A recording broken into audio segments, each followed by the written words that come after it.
అది వచ్చి వాళ్ళతో అది ప్లేస్ సెటిల్ పెట్టి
మన ముఖ్య అతిథులు మన యూనియన్ గౌరవ అధ్యక్షులు ఎమ్మెల్యే గారైన కూనంనేని సాంబశివరావు గారిని వేదిక మీదకి రావాల్సిన సెక్రటరీ అడిషనల్ జనరల్ సెక్రటరీ మిర్యాల రంగయ్య గారిని వేదిక మీద రావాల్సిందిగా కోరుతాం. అదేవిధంగా కెఎస్ ఆరయ్య గారు, వీరభద్ర గారు, వైవీరావు గారు, ముస్కె సమ్మయ్య గారు వీరిని వేదిక మీదకి రావాల్సిందిగా కోరుతాం.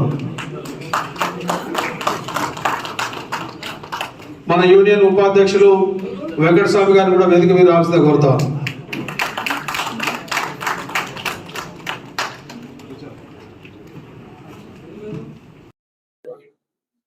కామెంట్స్ మన ఆర్గనైజేషన్ గురించి మాట్లాడే ముందు మన ముఖ్య అతిథులు ఈ మధ్య కౌన్సిల్ సమావేశం నుండి ఈ రోజు వరకు కూడా మన యూనియన్ ఆర్గనైజేషన్ లో అనేక మంది సెక్రటరీ వి బాలయ్య మన సెక్రటరీ, అదేవిధంగా రామ్ శంకర్ రక్ష శంకర్ రక్ష, అదేవిధంగా సామమూర్తి ఎన్ని నిలందు మల్లేష్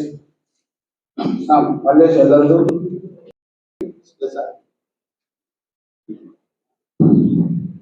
VK7 సంజీవ్ రెడ్డి గౌరయ్య సందీప్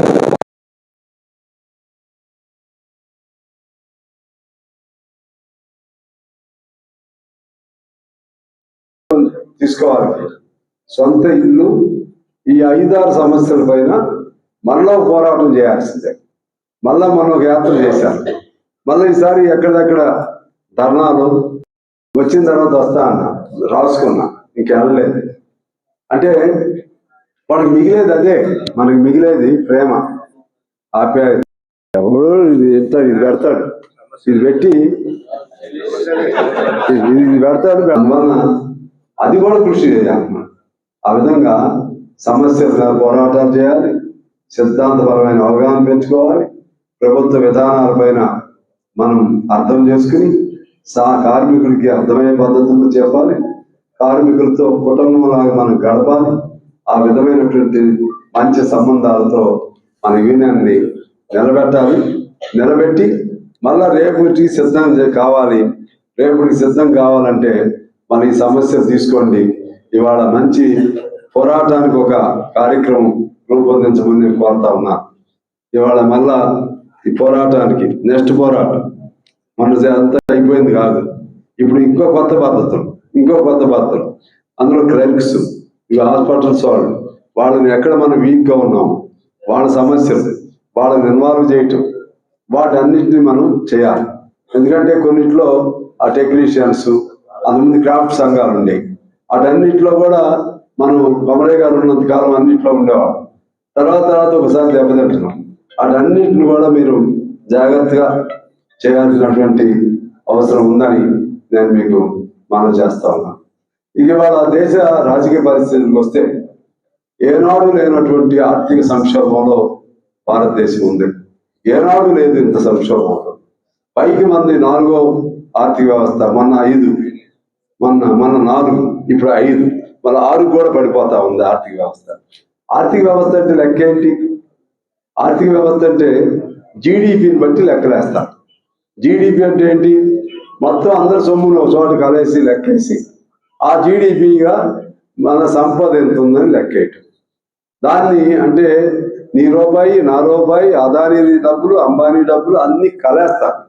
కలేసి మా దేశం సంపన్నవంతమైన దేశం, మేము జపాన్తో పోటీ పడుతున్నాం, బ్రిటన్ వెనక్కి నెట్టేసాం, ఇట్లా చెప్తున్నారు. కానీ వాస్తవం ఏంటి? ఆ డబ్బులు అసమానతలతో కొద్దిమంది చేతుల్లో పెరిగిపోయింది. ఇవాళ 40% సంపద 1% చేతుల్లో ఉంది.